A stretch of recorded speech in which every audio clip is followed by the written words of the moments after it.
Ni maadhimisho ya siku ya wanawake duniani wilaya ya Busega mkoani Simiyu yakifanyika katika viwanja vya Nyang'hanga kata ya Nyashimo, ambapo afisa maendeleo ya jamii wilaya hii Flora Barakana anabainisha changamoto kadhaa ambazo ni kikwazo kwa wanawake kupiga hatua za kimaendeleo, kubwa ikiwa ni ukatili dhidi ya kundi hilo, ingawa juhudi zinachukuliwa na serikali. Kumekuwa na ongezeko la ukatili wa kijinsia katika maeneo mbalimbali kama vile ukatili wa kingono, kimwili, kiuchumi, kisaikolojia na ukatili wa kiafya.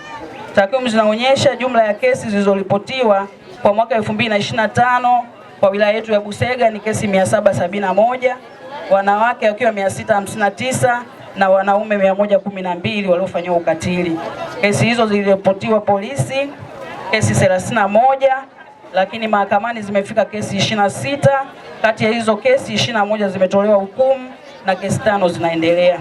Mkuu wa wilaya ya Busega Faidha Salim anatumia jukwaa hili kuwataka wanawake kusimama imara katika kutetea haki na usawa wao kama msingi wa maendeleo jumuishi ya taifa kuelekea dira 2050. Kesi nyingi za wanawake ambao zinatokana na ukatili wa kijinsia zinasababishwa na kukosa kipato cha fedha kwa mwanamke. Ndio maana tukasema jambo la haki ni jambo pana sana, linaanza na chini.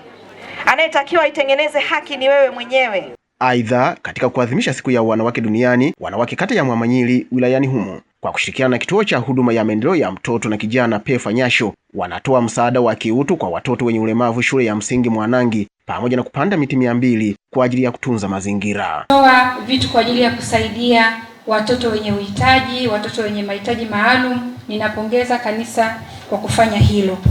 Ninaamini ya kwamba haya yote tunayoyafanya tunamrudishia sifa na utukufu aliye juu.